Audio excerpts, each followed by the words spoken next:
नमस्ते। स्वागत है आपका हमारे इस चैनल ज्ञान गंगा में, जहाँ पे हम परसेंटेज की कंप्लीट सीरीज कर रहे हैं, बेसिक से एडवांस तक, किसी भी वन डे कॉम्पिटिटिव एग्जाम के लिए। इससे पहले हम परसेंटेज पर 6 वीडियोस देख चुके हैं, जिसमें हमने परसेंटेज का बेसिक समझा है, कुछ सवाल भी किए हैं। अब हम इसी को आगे कंटिन्यू कर रहे हैं और क्वेश्चन नंबर 26 देखते हैं। क्वेश्चन नंबर 26 जो है, इस वीडियो में जो क्वेश्चंस बेस्ड होंगे ना, वो इनकम, एक्सपेंडिचर और सेविंग्स के ऊपर बेस्ड होंगे। तो ये एग्जाम में काफ़ी रिपीटेटिव क्वेश्चंस हैं, काफ़ी बार आते हैं एग्जाम में, तो इनकी एक क्लियर अंडरस्टैंडिंग होना बहुत ज़रूरी है। तो देखिए पहला क्वेश्चन क्या बोल रहा है। Question number 26, the salaries of A, B and C are in the ratio 2:3:4। ठीक है, 3 लोग हैं ए बी सी, इन तीनों की जो सैलरी का रेशियो दिया है ना, वो 2:3:4 दिया है। और आगे बोल रहा है कि अगर उनके वेतन में इंक्रीमेंट्स लगते हैं, मतलब उनका वेतन बढ़ जाता है कितना कितना परसेंट, ए का 30% से, बी का 20% से और सी का 10% से। तो हमें बताना है उनके नए वेतन का, नए सैलरी का अनुपात क्या होगा। तो बहुत ही आसान सा और बेसिक सा सवाल है। पहले हम अनुपात लिख लेते हैं, 2:3:4। ठीक है, ये हमारा ए, बी और सी का सैलरी का रेशियो है। अब क्या है ना कि हमें निकालना है परसेंटेज कि जैसे कि पहले अगर मान लेते हैं कि ए की जो सैलरी है वो अगर 2 रुपए थी, ए की सैलरी अगर 2 रुपए थी ना, तो अब क्या हो गया है, ए की सैलरी में 30% का इंक्रीमेंट हो गया है। तो 2 का 30% जब हम निकालेंगे तो वो आएगा 0.6। तो 0.6 को जब 2 में ऐड करेंगे तो वो हो गया 2.6, है ना। तो ये डेसिमल में आ जा रहा है। तो डेसिमल में डील करने से काफ़ी ज़्यादा बेहतर है कि हम इनकी रेशियोज को थोड़ा सा अलग तरीके से लिख लें। कैसे? हमें तो पता है कि ये रेशियो है, सिंपलेस्ट फॉर्म है। अगर हम सबको 100 से मल्टीप्लाई कर दें तो क्या हो जाएगा, ए की जो सैलरी है वो हो जाएगी 200, बी की 300 और सी की 400। तो जब हमने ऐसे 100 से मल्टीप्लाई कर दिया ना, तो रेशियो तो मेंटेन रहा। हमें क्या होगा कि परसेंटेज निकालने में काफ़ी आसानी हो जाएगी। जैसे ए की जो सैलरी थी 200 रुपीज़, अब क्या है कि उसमें 30% का इजाफा हो रहा है। तो 200 का 30% कितना होता है, ये निकालना पहले भी सिखाया है मैंने आपको। तो 200 का 30% आप खुद से निकालिए। तो 200 का 30% कितना हो जाएगा, ये हो जाएगा 60। ठीक है, तो जब 200 में 60 हम इंक्रीज कर देंगे, बढ़ा देंगे, तो ये निकल जाएगा हमारा 260।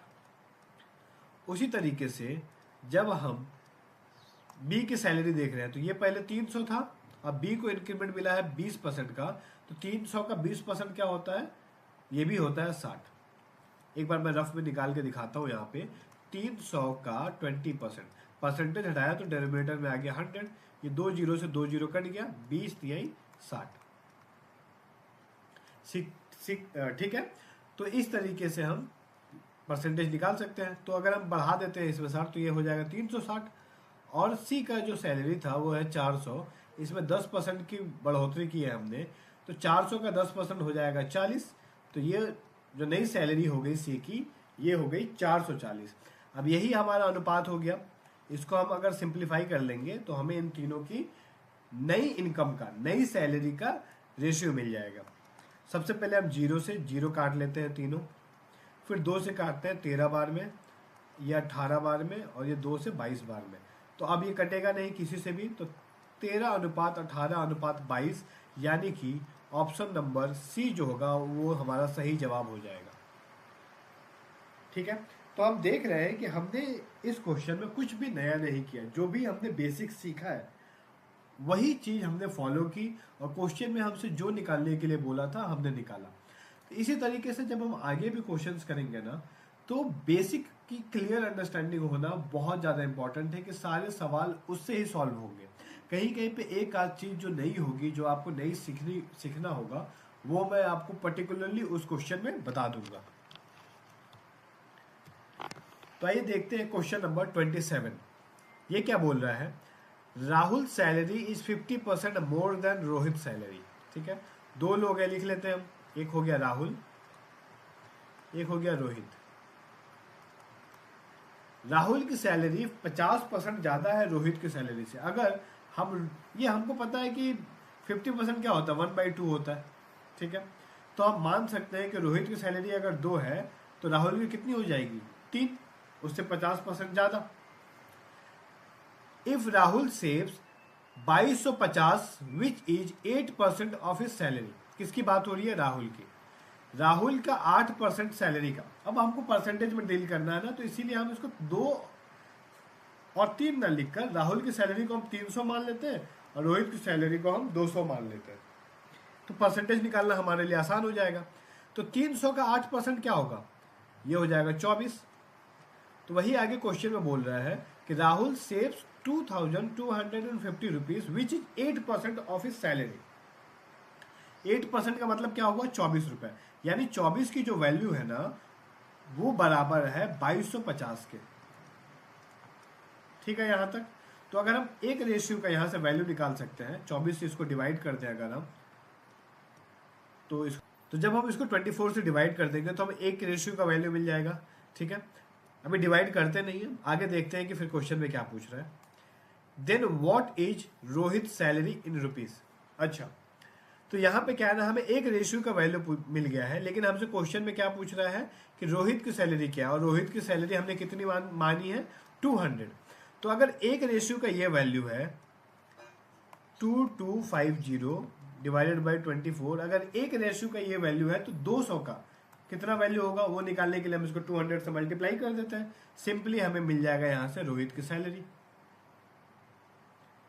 ठीक है, तो इसको कैंसिल आउट करते हैं जरा,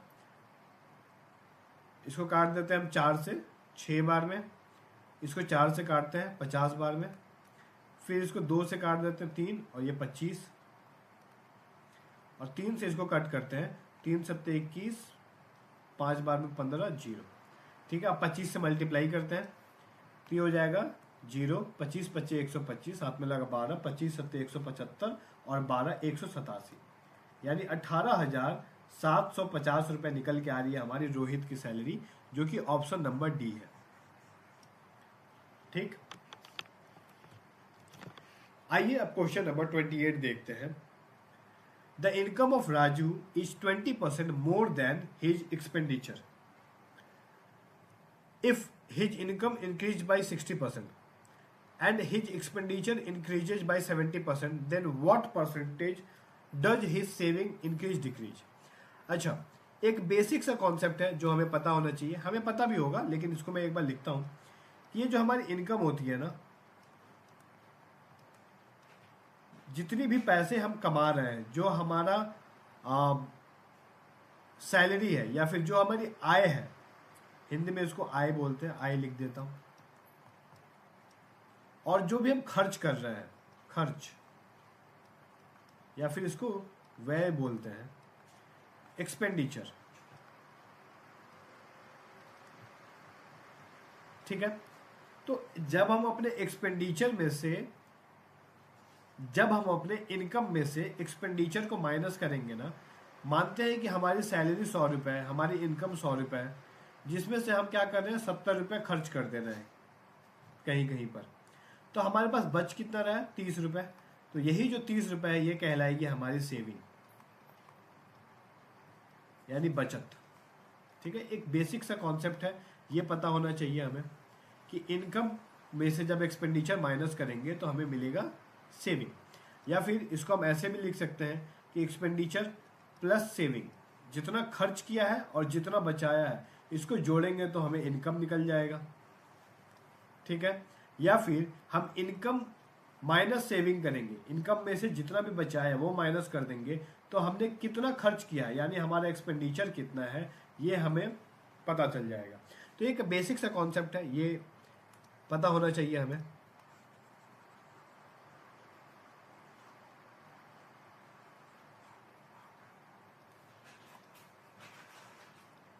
फिर आगे क्वेश्चन में क्या बोल रहा है, if income of Raju is 20% more than his expenditure. ठीक है, तो मैं एक्सपेंडिचर को 100 मान लेता हूँ कि एक्सपेंडिचर जो है उसका खर्च जो है 100 रुपए था, उसका एक्सपेंडिचर 100 रुपए था। तो इनकम क्या हो जाएगा, उससे 20% ज़्यादा, 20% का मतलब हो गया 100 का 20% यानी 20, तो इनकम निकल जाएगा हमारा 120, 120। तो जब हम इनकम में से एक्सपेंडिचर को घटा रहे हैं तो सेविंग कितनी निकल रही है, 20 रुपीज़। ठीक है, यहाँ तक क्लियर है। अब आगे क्वेश्चन में क्या बोल रहा है, if is income increases by 60%, income जो पहले 120 रुपए था अब वो 60% बढ़ गया। अब 120 का 60% क्या होगा, ये मन ही मन में कैलकुलेट करना पड़ेगा हमें। क्या हो जाएगा, 12 छक 72 और 2 जीरो है तो परसेंटेज से 2 जीरो कट जाएंगे क्योंकि अपॉन में 100 आता है, तो यानी 120 का जो 60% निकलेगा वो निकलेगा 72, 72। तो अब 120 में अगर हम 72 जोड़ देते हैं ना तो ये निकल जाएगा हमारा 192, यानी हमारी जो नई इनकम है, हमारी नई जो आय हो गई वो हो गई 192 रुपए। अब एक्सपेंडिचर जो बोल रहा है कि वो 70% बढ़ जाता है, उसकी खर्च जो है, व्यय जो है वो 70% बढ़ती है। तो 100 का 70% कितना होगा, 70। ये तो आसान है। तो जब 100 में 70 जोड़ देंगे तो ये निकल गया 170, यानी इनकम अभी 192 रुपए है और जिसमें से 170 रुपए वो खर्च कर दे रहा है, तो उसकी अभी बचत कितनी हो जाएगी, 192 में से 170 घटाएंगे तो ये निकलेगी 22। यानी पहले वो 20 रुपए की बचत करता था और अब वो 22 रुपए की बचत कर रहा है। तो कितने की बढ़ोतरी हुई है, 2 रुपए की। कितने पे, ओरिजिनल वैल्यू जो था वो 20 था, तो 2 रुपए 20 का कितना प्रतिशत है, तो वो तो देखते ही पता चल रहा है 10% है। या फिर हम ऐसे भी कर सकते हैं, 2 को ऊपर लिखेंगे, 20 से कंपेयर कर रहे हैं तो वो डिनोमिनेटर में मल्टीप्लाइड बाई 100%। जब इसको हम सॉल्व करेंगे तो ये निकलेगा 10%। तो यानी उसके ओवरऑल बचत में, सेविंग में 2% का इंक्रीमेंट या इंक्रीज देखने को हमें मिला है। सॉरी, 10% का इंक्रीज, 2 रुपए यानी 10%। तो ऑप्शन नंबर सी जो होगा वो सही जवाब होगा। अब आते हैं क्वेश्चन नंबर 9 में। ये क्या बोल रहा है, Surabhi spend 75% of her income, मतलब जो भी उसकी आय है उसमें से वो 75% खर्च कर देती है। अगर उसकी आय में 20% की वृद्धि हो जाए, अगर उसकी आय जो भी थी पहले वो 20% बढ़ जाए और सेविंग जो है वो 1% डिक्रीज हो जाए, तो हमें बताना है कि उसके एक्सपेंडिचर पर क्या फर्क पड़ा। तो वही है, जैसे हमने पिछले वाला सवाल किया वैसा ही करेंगे। लिख लेते हैं, इनकम माइनस एक्सपेंडिचर बराबर सेविंग, ये होता है। इनकम मान लेते हैं कि पहले 100 रुपए थी, तो क्या कर रहा था वो 75% खर्च कर दे रहा था, यानी 75 रुपीज खर्च कर दे रहा था। तो बचत कितने की हो गई, 25 रुपए की बचत हो गई। ठीक है यहां तक। अब आगे क्या बोल रहा है कि उसकी इनकम जो है वो 20% बढ़ गई, यानी इनकम जो है अब 120 रुपए हो गई और सेविंग जो है वो 1% घट गई है, यानी पहले 25 रुपए सेव करता था तो 25 का 1% कितना हो जाएगा। तो पहले अगर वो 25 रुपए सेव करता था तो अब वो 0.25 यानी 25 पैसे कम सेव करेगा, यानी अभी सेविंग कितनी हो जाएगी, 24 रुपए 75 पैसे, 24.75, ये अभी की हमारी सेविंग हो जाएगी। तो अगर हम अपने इनकम जो कि है 120 रुपए, इसमें से माइनस करेंगे 24.75, तो हमारा एक्सपेंडिचर निकल जाएगा। तो जब 120 में से पहले हम 24 माइनस कर देते हैं तो आएगा 96, और 96 में से 75.75 माइनस करेंगे तो ये निकलेगा 95.25। तो पहले 75 रुपए खर्च करता था और अभी 95.25 रुपीज खर्च कर रहा है, यानी कितने का इंक्रीमेंट देखने को मिल रहा है, तो 20 रुपए 25 पैसे, यानी 20.25 रुपीज जो है वो उसका खर्च बढ़ गया है। यानी प्रतिशत की वृद्धि हो रही है। प्रतिशत निकालने के लिए क्या करेंगे कि जितना बढ़ा है वो ऊपर लिखेंगे, जिससे बढ़ा है मतलब जो कंपैरिजन, जो बेस वैल्यू है, जो ओरिजिनल वैल्यू है वो नीचे आएगा 75 मल्टीप्लाइड बाई 100। अब इसको जरा सॉल्व करते हैं हम। 25 से काट देते हैं 3 बार में, 25 से कट गया 4 बार, 3 से इसको काटते हैं 3 छक्के 18, पॉइंट देंगे 3 सत्ते 21 और 5 बार में 15। 4 से मल्टीप्लाई कर देते हैं, 20, 3, 24, 3, 27, यानी कि 27% की इंक्रीमेंट देखने को मिलेगी, यानी ऑप्शन नंबर ए जो होगा वो सही जवाब होगा। आते हैं क्वेश्चन नंबर 30 पर। ये जितने सवाल मैं आपको करवा रहा हूँ यहाँ पे, आप पहले वीडियो को पॉज कीजिए। अब आपने इतना बेसिक सीख लिया है कि आप खुद से इन सवालों को सॉल्व कर सकते हैं। तो वीडियो को पॉज कीजिए, 2 मिनट, 4 मिनट, 5 मिनट खुद से सोचिए और सवाल को सॉल्व करने की कोशिश कीजिए। फिर वीडियो प्ले कीजिए और देखिए कि जो आपने अप्रोच यूज किया है और हम जो एग्जाम में अप्रोच यूज करेंगे, मैं जिस तरीके से बता रहा हूँ, क्या वो दोनों सेम है, कितना टाइम लग रहा है, एनालाइज कीजिए और इस तरीके से आप अपनी जो परफॉर्मेंस है उसको धीरे धीरे इंप्रूव कर सकते हैं। क्वेश्चन नंबर 30 ये बोल रहा है Monica spend 72% of her income. ठीक है, इनकम का 72% खर्च कर देती है वो। अगर उसके इनकम में 20% की बढ़ोतरी हो जाए और सेविंग में 15% की बढ़ोतरी हो तो एक्सपेंडिचर कितना बढ़ेगा, ये पूछ रहा है हमसे। तो सबसे पहले हम लिख लेते हैं इनकम, एक्सपेंडिचर, सेविंग, या फिर हमसे एक्सपेंडिचर पूछ रहा है ना, तो हम क्या करते हैं कि यहां पर सेविंग लिख लेते हैं और यहां एक्सपेंडिचर लिख लेते हैं। एक ही बात है, इनकम में से सेविंग माइनस करेंगे तो एक्सपेंडिचर निकलेगा। क्या बोल रहा है कि इनकम का 72% खर्च कर देती है। अगर इनकम 100 रुपये मान लिए तो 72 रुपये खर्च कर देती है, यानी एक्सपेंडिचर हो गया हमारा 72। तो बचत क्या होगा उस केस में, 100 में से 72 को माइनस करेंगे तो ये आ गया 28 रुपये की बचत हो रही थी तब। अब क्या बोल रहा है कि इनकम जो है वो 20% बढ़ गया, तो इसको बढ़ा देते हैं 20%, तो इनकम हो गया 120 और सेविंग जो है वो भी 15% बढ़ गया है। तो 28 का 15% क्या होगा, ये अगर हम निकालें तो हम निकाल सकते हैं इसको। 28 का 10% क्या होगा 2.8 और 5% क्या होगा 1.4। इसको जब जोड़ देंगे हम दोनों को तो ये निकल जाएगा 4.2। तो इसमें ये जोड़ते हैं तो ये निकल जाएगा 32.2। तो अब जो सेविंग हो गई वो 32.2 हो गई। तो एक्सपेंडिचर कितना होगा, माइनस करते हैं, 120 में से पहले 32 घटा देते हैं तो ये निकल जाएगा 88 और 88 में से जब 0.2 माइनस करेंगे तो ये निकलेगा 7.8। तो अब कितना का इंक्रीमेंट हुआ है अगर देखें हम लोग तो ये हो रहा है 15.8 का। परसेंटेज में निकालना है हमको तो हम डिवाइड करेंगे ओरिजिनल वैल्यू यानी 72 मल्टीप्लाइड बाई 100। इसको सॉल्व करते हैं जरा, 4 से काट देते हैं तो ये 18 बार में, 4 से ये कट गया 25 बार में। ये डेसिमल हटाते हैं, नीचे आ गया 10। 5 से काट देते हैं 2 बार में, 5 से ये गया 5 बार में, 2 से फिर इसको काट देते हैं 7, 9, 79।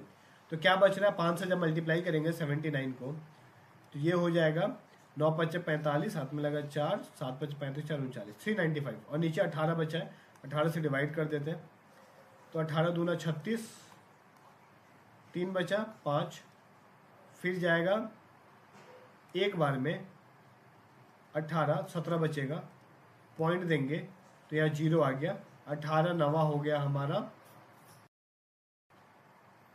162। तो ये माइनस करेंगे तो 8 आ रहा है। तो हमसे पूछा था कि करेक्ट टू 1 डेसिमल प्लेस, मतलब ज़्यादा आगे फर्दर डिवाइड नहीं करेंगे। 21.9% यानी ऑप्शन नंबर सी जो होगा वो सही जवाब हो जाएगा। ये थोड़ा सा कैलकुलेशन था इसमें क्योंकि पॉइंट्स में डील करना पड़ा हमको, लेकिन जब हम अपनी बेसिक्स को बहुत स्ट्रॉन्ग कर लेंगे और कैलकुलेशन भी डेली प्रैक्टिस करेंगे तो ये सारे सवाल हम इजीली कर लेंगे। आते हैं क्वेश्चन नंबर 31 में। Sonu saves 15% of her income. ठीक है, तो सोनू की जो भी इनकम है, इनकम माइनस एक्सपेंडिचर बराबर सेविंग, तो अपने इनकम का 15% सेव कर लेती है। यानी 100 रुपये अगर इनकम है तो 15 रुपये बचा लेती है या बचा लेता है। तो जो खर्च होगा वो कितना हो गया 85 रुपये। आगे क्वेश्चन क्या बोल रहा है, income increase by 20%, still she saves the same amount as before. ठीक है, अगर इनकम 20% बढ़ जाए मतलब 100 का 120 हो जाए, लेकिन जो अभी सेविंग है ना वो 15 रुपये ही है, सेविंग में उसने कोई भी बदलाव नहीं किया है। तो अब इस समय खर्च कितना होगा, 120 रुपये की आय है, 15 रुपये की बचत है, तो खर्च हो गया 105 रुपये। तो यहाँ देख रहे हैं कि खर्च में उसने बढ़ोतरी कर दी। कितने रुपए की बढ़ोतरी कर दी? 20 रुपए की। 20 कितना परसेंट हो गया 85 का? सॉल्व करते हैं इसको हम जरा। 5 से काट दिया 4 बार में, 5 से ये कट गया 17 बार में, मतलब 400 बटा में 17 डिवाइड करते हैं तो 17 दूना 34, 60 बचा, 17 तिया 51, 9 बचा, फिर पॉइंट देंगे, जीरो आएगा, यानी 17 पचा 85, यानी ये 23.5 के लगभग जाएगा। तो यानी ऑप्शन नंबर बी जो होगा इसका सही जवाब होगा। Question number 32, Suresh could save 20% of his income, but 4 years later, when his income increased by 40%, he could save the same amount only as before. By how much percentage did his expenditure increase?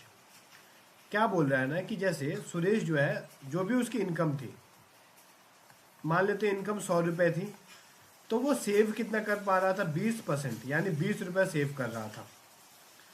और expenditure यानी 100 में से 20 गया, यानी 80 रुपये वो खर्च कर दे रहा था। लेकिन अब क्या है, जब इसकी सैलरी, इसकी जो इनकम है वो 40% बढ़ गई, यानी 140 रुपये हो गई, तब भी वो सेम अमाउंट पहले के जितना ही सेव कर रहा है, यानी एज बिफोर, यानी वो पहले जितना अमाउंट बचा रहा था ना, उतना ही अमाउंट अब भी बचा रहा है।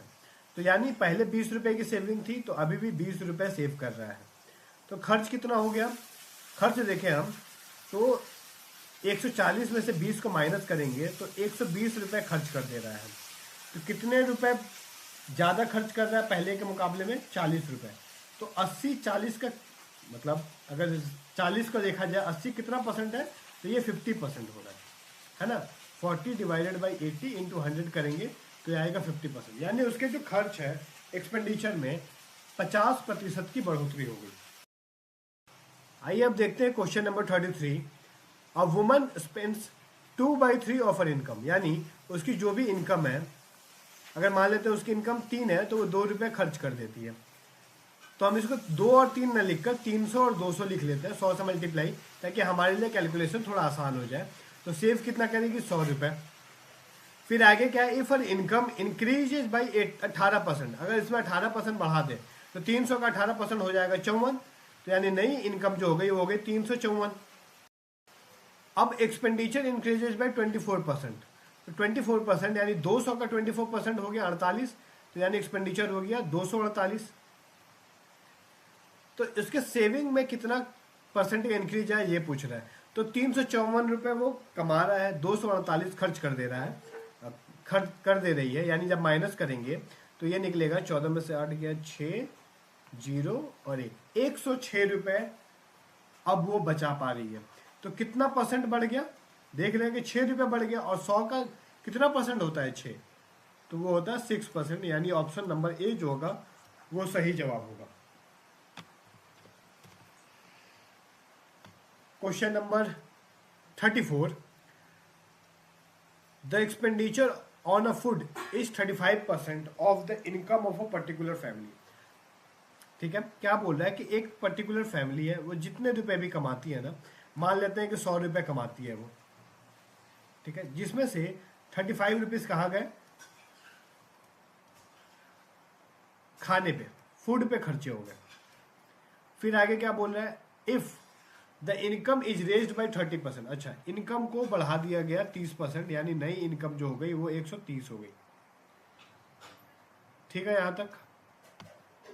Then how much percentage, nearest whole number, of the food expenditure is less than the initial percentage to keep the food expenditure unchanged. क्या बोल रहा है? इसका क्या मतलब हुआ? तो खाद्य व्यय, मतलब जो भी खाने पे खर्चा कर रहा था, का कितना प्रतिशत अपरिवर्तित रखने के लिए प्रारंभिक प्रतिशत से कम है। इसका क्या मतलब हुआ कि अभी भी हम क्या कर रहे हैं कि 35 रुपये ही खर्च कर रहे हैं खाने पे। ठीक है, लैंग्वेज थोड़ी सी समझनी पड़ेगी। पहले भी 35 रुपीज़ खर्च कर रहा था, अभी भी 35 रुपीज़ खर्च कर रहा है। तो अभी देखें हम, तो ये 35 रुपीज़ कितना परसेंट है 130 का? तो अगर इसको हम निकालें,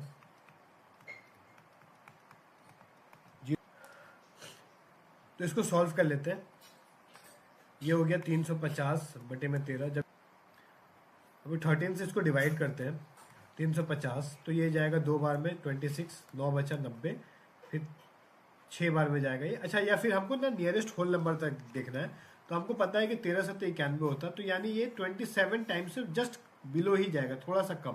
तो हम पूरा कैलकुलेट नहीं करेंगे, बस ये जो परसेंटेज है इसको मानेंगे हम 27 अप्रोक्सीमेटली, ठीक है। अब क्या है ना कि यहाँ हमसे पूछ रहा है कि पहले के मुकाबले और अभी के मुकाबले जो भी कमी हुई है वो कितना परसेंटेज का कमी हुआ है, ये निकालना है हमको। तो पहले वो 35% फूड पे खर्च करता था, अभी 27% फूड पे खर्च कर रहा है। तो कितने परसेंटेज की कमी हो रही है यहाँ पे? 8% की। अब ये जो 8 है ये 35 का कितना परसेंट है? अगर इसको हम सॉल्व करें तो ये जाएगा 5 से 7 बार में, 5 से 20 बार में, तो 160 बटे में 7। जब इसको डिवाइड करेंगे तो 7 दूना 14, 2 बचेगा, 7 या 21, मतलब लगभग 23% आएगा, ठीक है। तो ऑप्शन नंबर सी जो होगा वो सही जवाब होगा। ये थोड़ा सा क्वेश्चन को थोड़ा सा ट्विस्ट किया है इसकी लैंग्वेज को, लेकिन हमें ये समझना है कि हमसे पूछ क्या रहा है कि पहले 35% खाने में खर्च करता था, अभी 27% खर्च कर रहा है। तो हमसे पूछ रहा है खाद्य व्यय का कितना प्रतिशत खाद्य व्यय को अपरिवर्तित रखने के लिए प्रारंभिक प्रतिशत से कम है। तो प्रारंभिक प्रतिशत जो था यानी 35 और अभी जो प्रतिशत है 28, ये कितना परसेंट कम है, ठीक है। तो क्वेश्चन की लैंग्वेज को ठीक से पढ़ के तब हम निकालेंगे, तो ये 23% हमारा सही जवाब होगा। तो आइए देखते हैं क्वेश्चन नंबर 35। क्या बोल रहा है कि एक परिवार है जो 75,000 रुपये कमाता है, ठीक है। उसकी जो इनकम है, अर्निंग है, वो 75,000 रुपये है, out of which 10% is saved, ठीक है। तो जैसे जैसे क्वेश्चन बोला है हम वैसे वैसे करेंगे। क्वेश्चन को देख के घबराना नहीं है, डरना नहीं है। 75,000 रुपये वो कमाता है वो परिवार पूरा, जिसमें से 10% की बचत हो जाती है, सेविंग हो जाती है। तो अगर मैं 10% को ऐसे लिख लूं, यहाँ पे मैं दिखा देता हूँ सेविंग को, कितना सेव कर रहा है 10%। तो 75,000 का 10% क्या होगा, एक जीरो हटाएंगे लास्ट में से, यानी 7500 रुपये, 7,500, इतना वो सेव कर लेता है। आगे क्वेश्चन क्या बोल रहा है, 30% ऑफ द एक्सपेंडिचर, मतलब जो भी वो खर्च करता है, जो भी उसका खर्चा है, ऑफ एक्सपेंडिचर बोल रहा है, जो भी उसका खर्चा है उसमें से 30% वो एजुकेशन पे खर्चा करता है, 30,750 वो हेल्थ पे खर्चा करता है, और बाकी जो बचा है वो फूड पे खर्चा करता है। तो हमसे पूछ रहा है कि फूड पे जो खर्चा हुआ है वो टोटल इनकम का कितना परसेंट है। तो सबसे पहले हम तो ये निकालेंगे कि उसके खर्चे कितने हैं। अब सेविंग हो गया 10%, तो खर्चा क्या होगा 90%, या फिर 75,000 रुपये उसकी कमाई है जिसमें से 7,500 रुपये वो खर्च कर देता है। तो जब माइनस करेंगे इन दोनों को तो 75,000 में से पहले 7,000 माइनस कर लेते हैं तो आएगा हमारा 68, और फिर 500 माइनस करेंगे तो 67,500। तो इतने रुपए जो है वो क्या जाते हैं, वो होते हैं खर्च इसके। ये उसका एक्सपेंडिचर है, खर्च है, ठीक है। जिसमें से वो क्या बोल रहा है क्वेश्चन में कि 10% जो है, सॉरी 30% जो है वो खर्चा होता है एजुकेशन पे, फिर 30,375 रुपए वो खर्चा हो जाता है हेल्थ पे, और जो बचा हुआ है वो जाता है कहाँ, फूड पे। तो हम सबसे पहले निकालते हैं कि बचेगा कितना। तो 30%, तो 67,500 का 30% क्या होगा, तो वो 30% निकालने के लिए लास्ट के 2 जीरो मन ही मन हम सोचेंगे कि ये 2 जीरो हटा देते हैं हम लोग, और इसको 30 से मल्टीप्लाई कर देंगे तो ये हो जाएगा, तो ये आ जाएगा हमारा 1 जीरो, 5 3 15, 7 3 21, और 1 22, हाथ में लगा दो, 6 3 18 और 2 20, 20,250 रुपए। और एजुकेशन हेल्थ पे कितना खर्चा हो रहा है, 30,375। अगर हम इन दोनों को जोड़ दें तो कितना निकलेगा हमारा, इन दोनों को हम अगर ऐड कर दें तो ये हो गया 30 और 20, 50,625 रुपए, ठीक है। तो बचा कितना, 67,500 में से 50,625 रुपए वो खर्च कर रहा है एडुकेशन और हेल्थ पे, तो बचेगा कितना, तो उसको हम माइनस कर देंगे 67,500 से। तो इसको माइनस कैसे करते हैं देखते हैं। हम मनी मन ना कुछ सोचते हैं, पहले तो ये 625 है लास्ट में 3, यहाँ पे सिर्फ 500 है, तो हम क्या करेंगे ना 67,500 को हम ऐसे ब्रेक कर लेंगे मनी मन 66,000 में और 1500 में, ऐसे मनी मन ब्रेक कर लेंगे। अब 1500 में जब 625 घटाएंगे हम लोग तो कितना बचेगा 875, और 66,000 में से 50,000 घटाएंगे तो बचेगा हमारा 16,000। तो इस तरीके से हम मनी मन आसानी से सब्ट्रैक्ट भी कर सकते हैं। तो ये जैसे जैसे हम प्रैक्टिस करेंगे ना वैसे वैसे हमारी जो टेक्निक है, हमारी जो स्पीड है वो बढ़ती जाएगी। तो इसका मतलब है जो फूड पे इतना खर्चा हो रहा है तो हमें बताना है ये कितना परसेंट है टोटल इनकम का। तो क्या करेंगे, टोटल इनकम कितना था 75,000, डिनोमिनेटर में लिखा, परसेंटेज में चेंज करने के लिए 100। अब इसको सॉल्व कर देते हैं हम लोग और देखते हैं कि क्या आंसर आएगा। एक जीरो और होगा यहाँ, तो ये 2 जीरो से 2 जीरो कैंसिल आउट कर देते हैं। 25 से काटते हैं ऊपर नीचे, 25 से 30 बार में, 25 से ये चला जाएगा 25 6 150, 18 बचा, फिर 7, तो यानी 25 7 175, 12 बचेगा, 5 बार में चला गया 125। 3 से जाएगा ये 7 6 13 5 18। हाँ, सम ऑफ डिजिट अगर 3 से डिवाइड हो रहा है तो पूरा नंबर भी 3 से डिवाइड होगा। इसको 10 बार में काट दिया, ये जाएगा 2 बार में, 2 बार में और ये 5 बार में। तो 225 है, नीचे 10 है, जब डिवाइड करेंगे तो ये आ जाएगा 22.5%। तो जो भी वो खाने पे खर्चा कर रहा है ना वो उसकी आमदनी का मतलब उस परिवार के टोटल इनकम का 22.5% है। तो देखा हमने इसमें कुछ एक्स्ट्रा नहीं किया, जैसे जैसे क्वेश्चन में बोला था थोड़ा सा क्वेश्चन घुमा के दिया है कि 10% सेव कर रहा है, वो 90% खर्च कर दे रहा है इसका मतलब। तो जब खर्च कर रहा है उसमें से 30% वो एजुकेशन पे, हेल्थ पे इतना खर्च कर रहा है, तो फूड पे कितना करेगा ये निकाल लेंगे हम। तो इस तरीके से हम स्टेप बाय स्टेप करके इसको हम फाइंड आउट कर सकते हैं।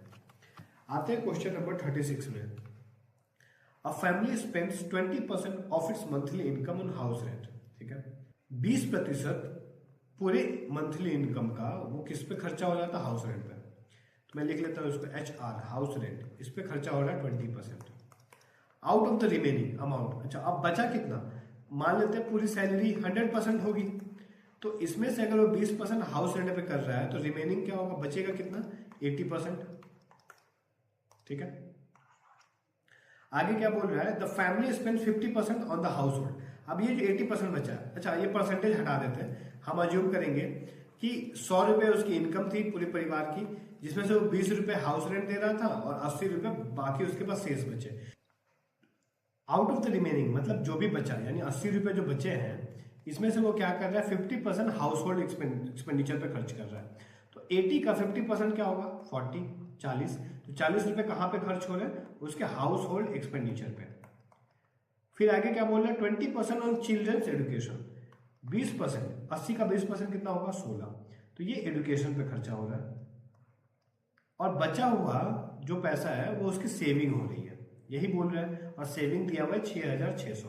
तो अगर हम अपने हिसाब से निकालें कि उसके पास 80 रुपए बचे थे, 40 रुपए हाउस होल्ड के खर्चे में, 16 रुपए एजुकेशन में, तो 40 और 16 हो गए 56 रुपए। बचा कितना 24 रुपए। तो ये जो 24 रुपए है ये कहाँ खर्चा, ये क्या हो रहा है, ये बचत है इसकी। ठीक है, ये इसकी सेविंग है। तो सेविंग दिया हुआ है क्वेश्चन में 6,600, यानी ये 24 का वैल्यू हो गया। हमको निकालना है टोटल इनकम, यानी 100 की वैल्यू निकालनी है। तो जब हम इसको सिंप्लीफाई करेंगे, 4 से काट देते हैं इसको 6 बार में, ये 2 जीरो है ना, 2 जीरो को हम मानते हैं कि ये 100 है, या फिर ये 100 है ना, इसको काट देते हैं 4 से 25 बार में। फिर 6 से काट दिया इसको 1 1 0 0। 25 से जब मल्टीप्लाई करेंगे तो ये हो गया 5 7 2 0 0, यानी 27,500 उस फैमिली की मंथली इनकम होगी। क्वेश्चन नंबर 37 देखते हैं। 65% ऑफ समिता's income is equal to 91% of भैरव's इनकम। ठीक है, समिता की जो भी इनकम है इसका 65% अगर हम लेते हैं और भैरव जो है उसके इनकम का 91% लेते हैं हम, तो वो बराबर है। तो यहां से क्या होगा, हमें समिता और भैरव की इनकम का रेशियो मिल जाएगा। इसको सॉल्व करते हैं, परसेंटेज से परसेंटेज क्या, 13 × 5 = 65, 13 × 7 = 91, क्रॉस में लिखेंगे बी के साथ है 7 तो बी के क्रॉस में जाएगा यहाँ पे, और एस के साथ है 5 तो एस के क्रॉस में जाएगा। तो हमें इनकी इनकम का रेशियो मिल गया। फिर आगे क्वेश्चन में क्या बोल रहा है कि समीता's income was 1500 more than what it is and Vairo's income was 500 more than what it is। तो बताना है हमें कि अच्छा what is the ratio of the income of Samita and Vairo would have 3:2, what would be the combined income of Samita and Vairo।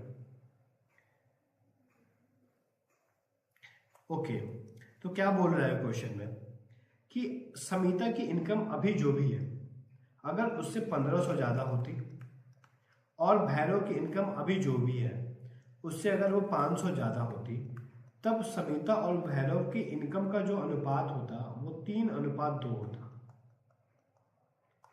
ठीक है, तो हमें बताना है कि दोनों की जो एक्चुअल अब जो सैलरी है उनका कंबाइंड वैल्यू क्या है।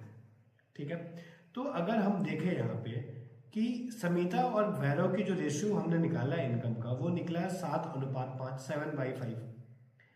तो अगर हम इसको मान लें कि भाई समीता जो है उसकी इनकम 7x है और भैरव जो है उसकी इनकम 5x है। x क्यों मान रहे हैं, क्योंकि रेशियो क्या होता है ना, रेशियो किसी भी नंबर का जब भी हम दो नंबर की तुलना करते हैं तो उसका क्या होता है, सबसे लोवेस्ट फॉर्म होता है, काटने कूटने के बाद जो बचता है वो। तो हमने x इसलिए मान लिया कि जो भी नंबर होगा, समीता की जो भी सैलरी होगी वो तो x का ही मल्टीपल होगा और भैरव का जो सैलरी होगा वो 5 का ही मल्टीपल होगा कुछ ना कुछ, और दोनों मल्टीपल क्या होंगे, सेम होंगे। जैसे एग्जांपल के तौर पर मैं बताता हूँ, जैसे कि हमको अनुपात निकालना है 200 और 300 का। जब हम अनुपात निकालते हैं तो 2 0 2 0 काट देते हैं। काटने का क्या मतलब है, 100 से डिवाइड कर रहे हैं ना दोनों को। अब 100 से डिवाइड किए तो सिंपलेस्ट फॉर्म क्या आ गया, 2:3। तो हमको जब वापस एक्चुअल वैल्यू निकालना होगा तो क्या करेंगे, हमको पता है कि 100 से डिवाइड किया तो 100 से मल्टीप्लाई करना पड़ेगा दोनों को, तो एक्चुअल वैल्यू निकल जाएगी। पर इस केस में हमें पता नहीं है ना कि कितने से हम मल्टीप्लाई करें, तो इसीलिए हम लोग x मानते हैं। जैसे यहाँ पे हमको पता था कि 100 से मल्टीप्लाई करना पड़ेगा, मल्टीप्लाइंग फैक्टर 100 था, पर यहाँ हमें नहीं पता तो हमने क्या किया, x अज्यूम कर लिया कि भाई x होगा उसका मल्टीप्लाइंग फैक्टर, तो उसका एक्चुअल सैलरी मिल जाएगा। तो हम जो समीता है उसकी सैलरी को 7x मान रहे हैं और वैरव की सैलरी को 5x मान रहे हैं। तो अगर समीता के सैलरी में हम 1500 जोड़ दें, जो भी उसकी सैलरी है 7x, उसमें 1500 जोड़ दिया, भैरव की सैलरी जो कि थी 5x उसमें 500 जोड़ दिया, तो जो नया अनुपात मिला वो क्या मिला, 3/2। तो इस तरीके से एक इक्वेशन बन गया। इसको सॉल्व करते हैं तो जब 3 से मल्टीप्लाई करेंगे इसको क्रॉस में तो ये हो गया 5×3 15 और ये भी हो जाएगा 5×3 1500, और जब 2 से मल्टीप्लाई करेंगे तो ये हो जाएगा 7×2 14 और 15×2 30, मतलब 3000। तो डायरेक्टली लिखते हैं 15 में से 14 जाएगा, खाली x बचेगा, और यहाँ पे 3000 है, यहाँ 1500 है, जब माइनस करेंगे इधर लाके तो 1500 बचेगा। तो हमको x की वैल्यू मिल गई। तो दोनों का कंबाइंड सैलरी क्या होगा, 7 5 12x होगा। अब x की वैल्यू हमको पता है 1500 का, तो 12 को जब 1500 से मल्टीप्लाई करेंगे तो ये आ गया 18,000 रुपए, यानी दोनों की जो कंबाइंड सैलरी होगी वो 18,000 रुपए होगी। ठीक है, तो इस तरीके से कभी कभी हमें थोड़ा कुछ नया भी कॉन्सेप्ट यहाँ पे सीखने को मिला कि किस तरीके से हम जब भी रेशियो दिया जाएगा तो 7x 5x मान लेंगे, अज्यूम कर लेंगे। उसके बाद तो जैसे क्वेश्चन में जो बोला है उस तरीके से हम करेंगे। Thank you for watching. अगर आपको ये वीडियो पसंद आई हो तो इस वीडियो को लाइक करें, शेयर करें और चैनल को सब्सक्राइब करें, और अगर कोई भी डाउट आया हो तो उसे कमेंट जरूर करें।